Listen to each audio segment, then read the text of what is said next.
In The Jersey Devil, Agents Mulder and Scully go to New Jersey after a dead body is discovered with its arms and shoulder missing.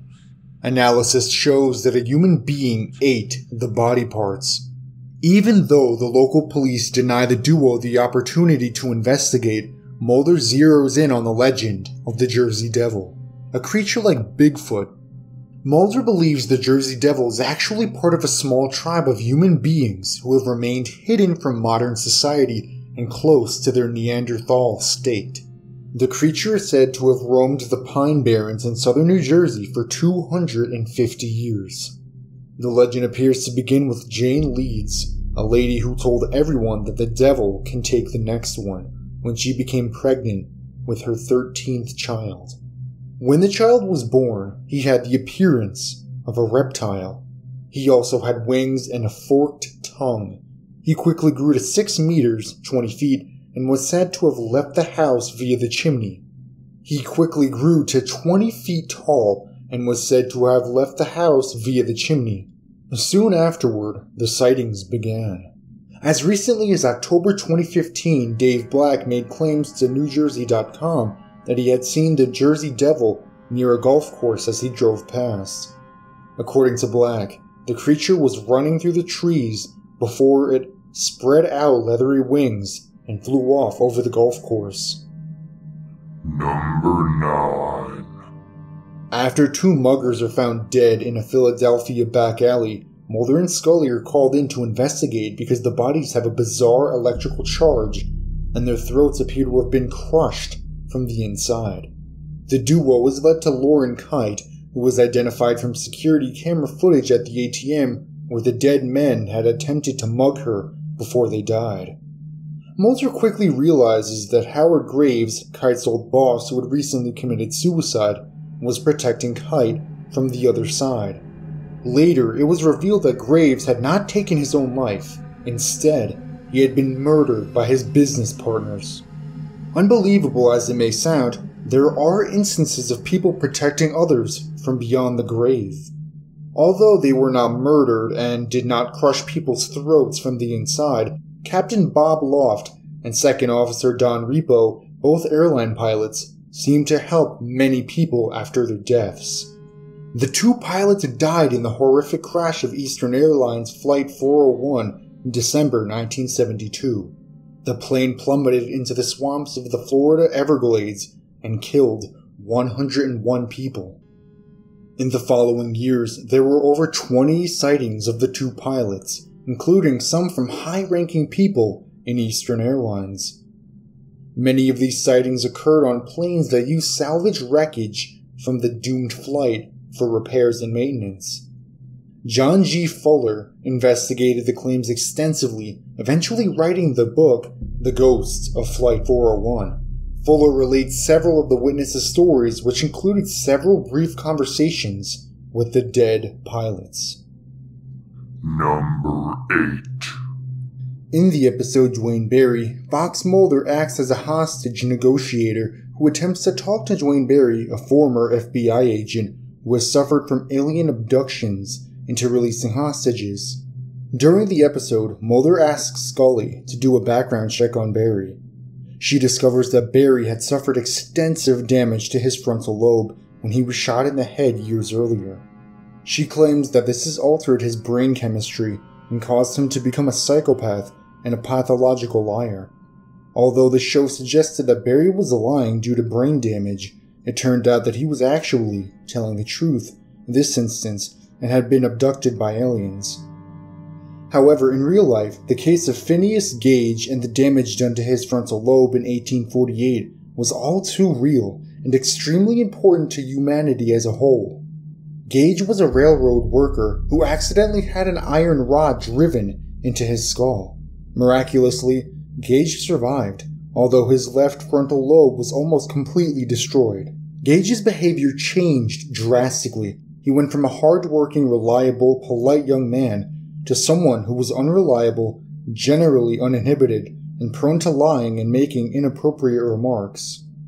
This was the first evidence that the human brain was responsible for emotions and behavior. Gage lived another 12 years after the accident. In 1860, he died from an epileptic seizure, which was probably caused by the scar tissue on his brain.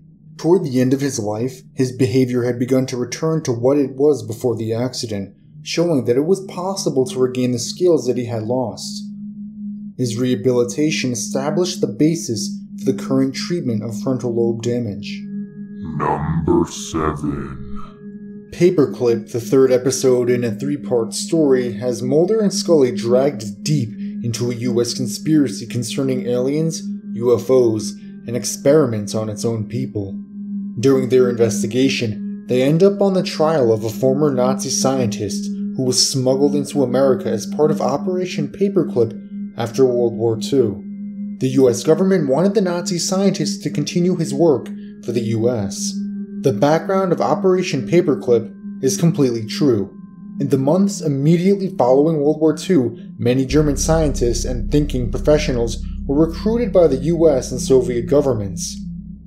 There were 3 main reasons for this. First, each side wanted to prevent their enemies from controlling the minds of these brilliant scientists. Second, these governments wanted to ensure that Germany never again developed such a strong military or dictatorship. Finally, they wanted to maintain peace in Europe. Although most of the recruited scientists were not committed Nazis, controversy surrounds their actions during the war. Von Braun was certainly aware that his V-2 missile was built using slave labor. The American Space Medicine Association still awards a prize named after Hubertus Struggold, a key figure in the space program who has been accused of encouraging some of the brutal human experiments carried out at Dachau. Von Braun and Struggold both defended themselves by saying they were aware of the atrocities, but were not responsible and were powerless to stop them. Number 6. In DPO, Mulder and Scully are called to Connorville, Oklahoma, after the deaths of 5 young men, all of whom died under bizarre circumstances involving lightning. Mulder and Scully are soon following the trail of loner Darren Peter Oswald. He has the ability to channel electricity and force it to strike wherever and whomever he wants. Oswald uses this power for his own amusement, which includes murdering people. He aims to win the heart of his former schoolteacher, who's also married to his boss. Although there are no claims that Slavisak Pajkic has ever murdered anyone, he appears to have the ability to channel electricity through his body in a way that would kill a normal person. Known as Biba to his friends, Pajkic can conduct and control charges of up to 20,000 volts. He was in the Guinness World Records 2015 for heating a cup of water to 97 degrees Fahrenheit in 1 minute and 37 seconds by channeling electricity with his bare hands. He claims that he can be an insulator, a conductor, an accumulator, or a heater, whichever is needed. Number 5. In one of the grittier episodes, Oublietta has the 2 FBI agents searching for Amy, a young girl who has been snatched from a slumber party. Eventually, Mulder recognizes a psychic connection between Amy and a victim who was kidnapped by the same man years ago. Following this instinct, Mulder and Scully find Amy unharmed. In reality, though, the real-life events that inspired the episode ended all too tragically. The episode was released about 18 months after the kidnapping and murder of Polly Klass, who was taken from a slumber party at knife point on October 1st, 1993 in California. Her mother was present in the house the entire time. The kidnapping made national headlines, and thousands of people became involved in the search for this 12-year-old girl. The prime police suspect was a 40-year-old Richard Davis, who confessed to the murder on December 5th, 1993. When Polly's body was found, police discovered that she had been strangled. In August 1996, Davis was sentenced to death for her murder.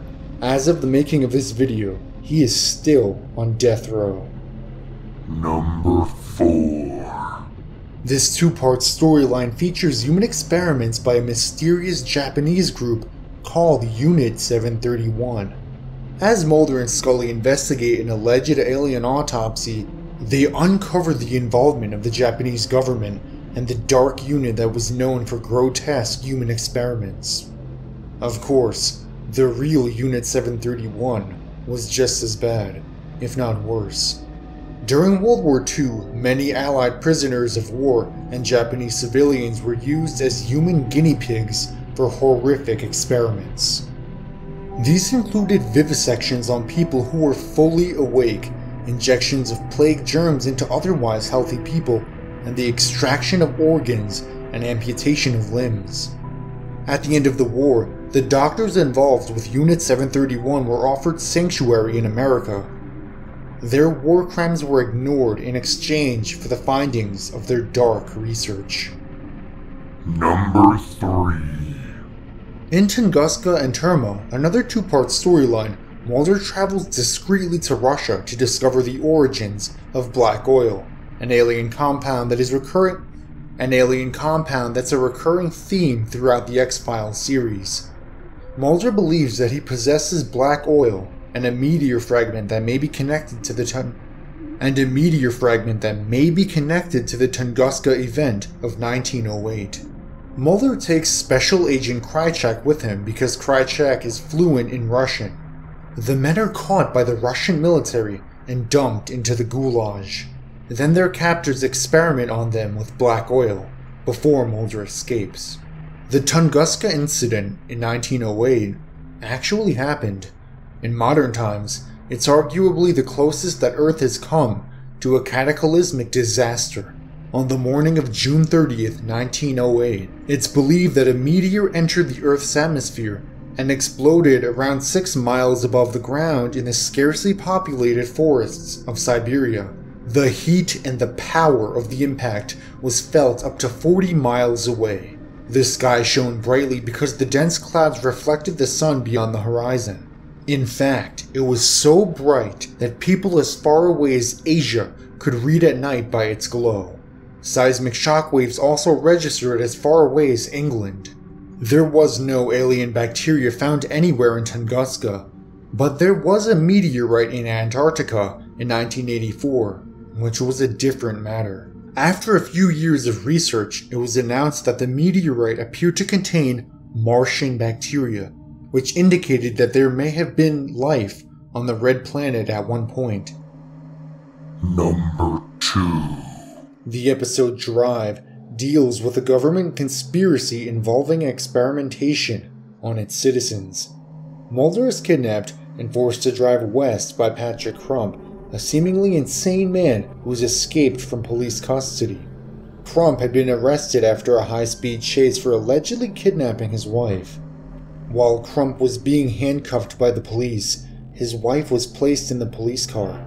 She began to bang her head against the car window in pain before her head literally exploded, killing her. Crump complains to Mulder of intense pressure and pain in his ear, the same symptoms that his wife had. The only way to ease the pressure is to drive west. This is what Crump was doing with his wife before they were stopped by the police. It's soon discovered that the Crumps had been the subjects of a US Navy experiment. Scully finds a US Navy antenna emitting extremely low frequency waves and believes that this could be responsible for rising pressure and pain in the inner ear. Although there are no specific accusations of this kind against the US government, there are 2 government programs that influence this particular episode: Project HARP and Project ELF. Both are conspiracies in themselves. While the government insists that the main purpose of these programs is to improve communication over radio waves, conspiracy theorists have long claimed that the end goal is to achieve mind control of US citizens. Number 1. In a 3-part storyline that closed Season 6 and opened Season 7, an ancient artifact with strange markings becomes entwined in a murder that Mulder and Scully are investigating. The artifact has a strange power that affects Mulder's brain activity and puts him in a coma-like state. Meanwhile, Scully travels to the coast of West Africa and discovers that the artifact is part of a spacecraft that's washed up on the beach. The craft is discovered with the same markings, which Scully begins to translate. Eventually, the markings reveal advanced information on genetics and major religions on Earth, including Bible verses. These indicate that aliens have had a hand in shaping the historic events of the human race. The sixth extinction leans heavily on the ancient astronaut theory, which is largely considered pseudoscience. This theory was catapulted into the mainstream by the best-selling book Chariots of the Gods. In the book, it's theorized that almost all major religions had originated from aliens who visited Earth in ancient times. It's noted that many ancient religions and cultures told variations of the same story, even though they had no known contact with each other. The Nazca Lines in Peru, the Great Pyramids of Giza, Stonehenge, and Puma Punka are just some of the ancient sites that are cited as proof of the theory.